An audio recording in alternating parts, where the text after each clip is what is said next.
Alright. And I love this Father's Day service. There's a good spirit in here. And even though we had technical difficulties, the love was still felt. Even though the things... And it's fitting, because I don't know, that for me is what Father's Day is about. I mean, it should not run as smooth as Mother's Day. There should be some hiccups along the way where the love is still felt. Even when things don't go perfect, that does not mean that the love is not there.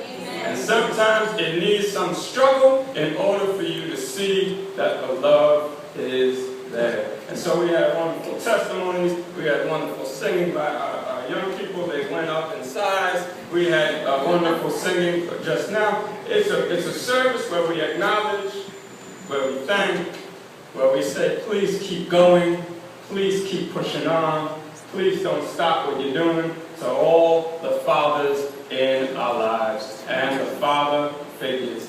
So to all the fathers who are doing a good job, who are here, who are loving their families, providing for their families, trying their best, trying to try their best. Even if that's the best you can do, it doesn't matter. We thank you and acknowledge you. And this is more than just a day. This is a day where we just don't say thank you, but keep on going. We need you. Amen. In our Gospel of Mark, we have an image of a father's faith. Father's faith.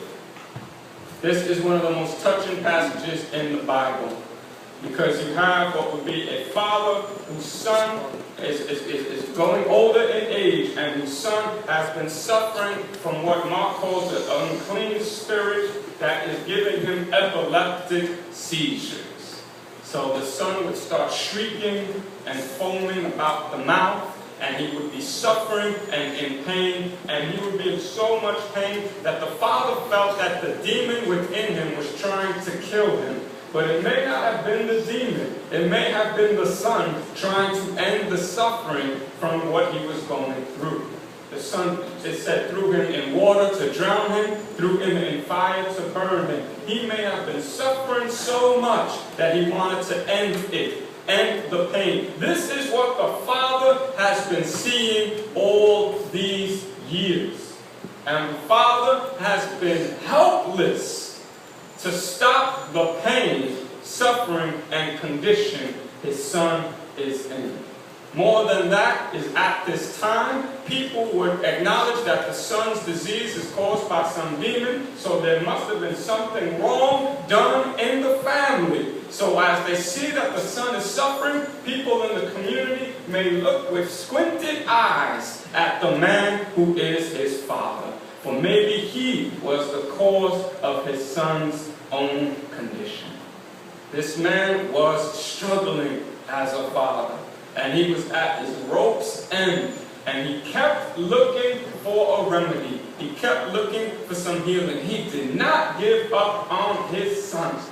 And so finally, one of the last conditions he comes across is the disciples of Jesus. And the disciples of Jesus were unable to heal the son of this condition. So finally, when they brought it to the students, they finally got the teacher. Look, you have to step in. And Jesus says something that sounds like annoyance. He says, how long do I have to put up with you people? You know, you faithless generation. Jesus was not always the sweetest with the words, right? So he says this, but then they bring the boy to Jesus. And the moment they bring him to Jesus, the shrieking and the convulsing gets worse.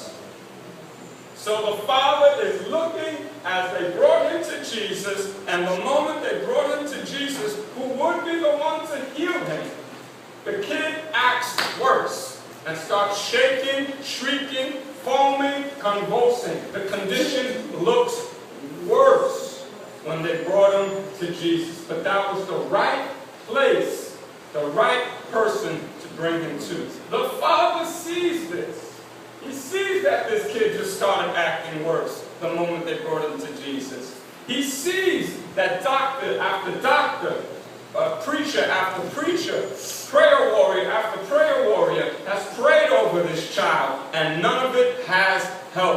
he's seen time and again that people who have really given their all to try to heal have not healed this boy. So after some time, when you realize that the healing hasn't come, you get in your mind that this might not be one of those conditions to be healed. It's hard not to think that.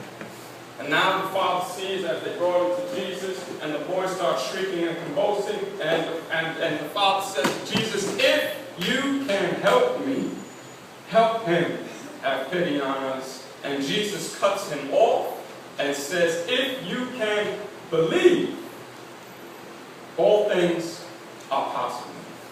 And the father said, it says the father immediately responds to Jesus and says, I believe, help my unbelief.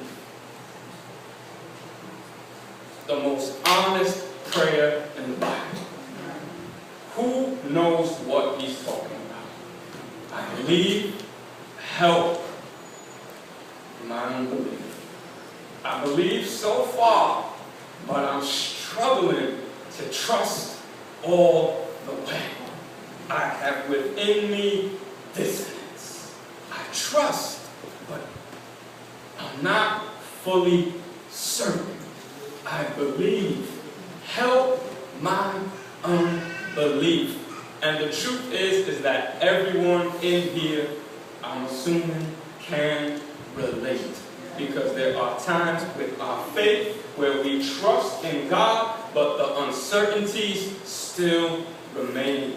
And they should remain for this father, because experience has taught him that his son has not gotten well in all these years. And experience has just taught him that the moment they brought this boy to Jesus, he started to shake and act worse. So this man admitted he trusted, he believed, he had faith, but he also asked Jesus for help with the part of him that is still struggling to believe all the way. And the fact that he had the faith to admit that is what ends up healing not only the son, but also the father. The fact that he admitted it, do you know what that is? That is an act of faith. When you can admit your doubts and admit your questions and take the honesty to say, I am conflicted, I believe, but I still need a little help. When you can admit that, admitting that is an act of faith. And just because you're struggling internally, just because there is dissonance, does not mean that there is no faith. Faith is still being able to say, I believe so much, so I will let go. Even though I'm nervous and afraid and uncertain, I believe enough to let go and leave it in your hands. And that is faith. It says, if you have the faith the size of a mustard seed, you can move a mountain. I still don't know anyone who's moved any mountains, but I believe that verse. He's saying you don't need a lot of faith. You just need a little. And that is enough for God to step in. When there is a hole in a boat, if that boat is in the ocean, if that hole is a little hole, you know what the ocean will do? The power of the ocean will break open that little hole, and that ship is going down. So it might be the same thing with our faith. If all we need is a little bit, the power and presence and love of God doesn't need a big hole to step in. Just needs that small little hole that says, I give you what I give you. I'm scared, nervous, afraid, I got questions, but I leave it in your hands, and God steps in and does the rest. In time, after you do that after a bunch of times, you may be a little more confident. But if you are still growing in the faith, you will always have some dissonance. Especially when it matters to you. Especially when it's about your son. It's NBA Finals. I don't know if you care about